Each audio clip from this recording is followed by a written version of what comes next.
Bismillahirrahmanirrahim. Assalamualaikum warahmatullahi wabarakatuh. Halo guys, perkenalkan nama saya Fethi Nursania. Saya dari Prodi Bimbingan Penyuluhan Islam IAIN Ponorogo.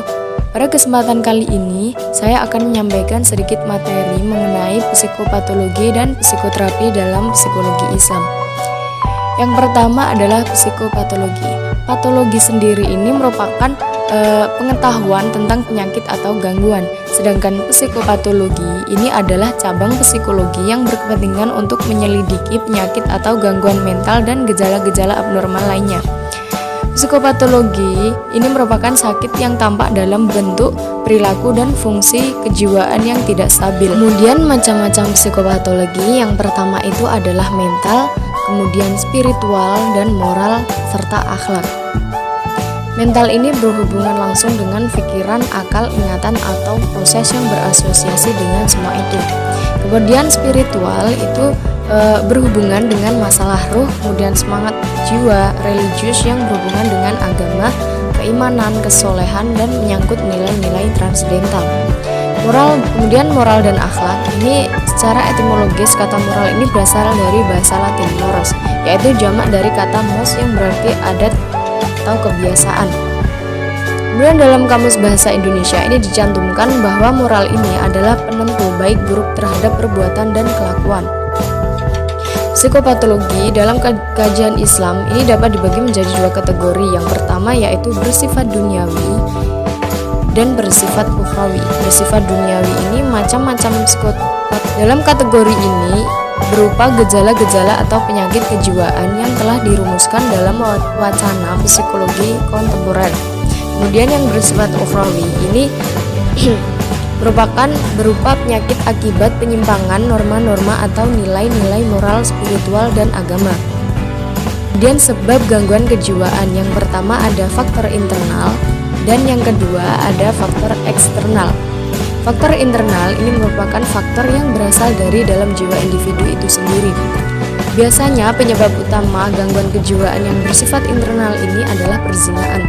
Anak yang dilahirkan dari hubungan di luar nikah dampak kejiwaannya itu amat terasa. Kemudian faktor eksternal ini merupakan penyimpangan dan pelanggaran yang disebabkan oleh eksternal ini lebih banyak berfokus pada bagian sistem pendidikan yang diberikan kepada individu sejak ia berusia 0 tahun sampai dengan dewasa. Pendidikan yang dimaksud ini adalah pendidikan yang mengarah pada pengembangan dan pemberdayaan potensi fitrah ilahiyahnya.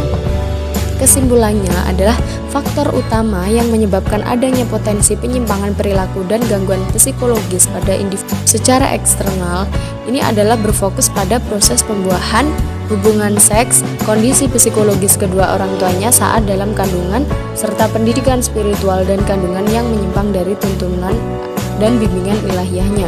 Akibat buruk gangguan kejiwaan, salah satunya adalah kehilangan power dan energi untuk mendorong melakukan tindakan dan perjuangan dalam rangka menegakkan sikap, perilaku, serta potensi. Kemudian pengertian psikoterapi.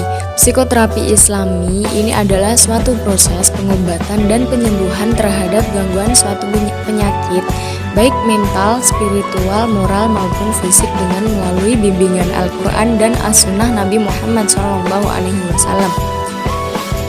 Tujuan dan fungsi psikoterapi Islami ini adalah memberikan bantuan kepada setiap individu agar sehat jasmaniah dan rohaniahnya, atau sehat mental, spiritual, dan moralnya. Fungsi psikoterapi Islami ini adalah mempunyai fungsi sebagai pemahaman, kemudian fungsi pengendalian, fungsi peramalan, fungsi pengembangan, fungsi pendidikan, fungsi pencegahan, fungsi penyembuhan dan perawatan, serta fungsi pensucian, fungsi pembersihan. Kemudian bentuk-bentuk dan teknik psikoterapi dalam Islam. Jadi Muhammad Mahmud ini seorang psikolog muslim ternama. Beliau membagi psikoterapi Islam ini dalam dua kategori. Yang pertama adalah bersifat duniawi. Ini berupa pendekatan dan teknik-teknik pengobatan setelah memahami psikopatologi dalam kehidupan nyata. Yang kedua, ini bersifat ukhrawi. Ini berupa bimbingan mengenai nilai-nilai moral, spiritual, dan agama. Sekian dari saya, banyak kurangnya saya mohon maaf. Wassalamualaikum warahmatullahi wabarakatuh.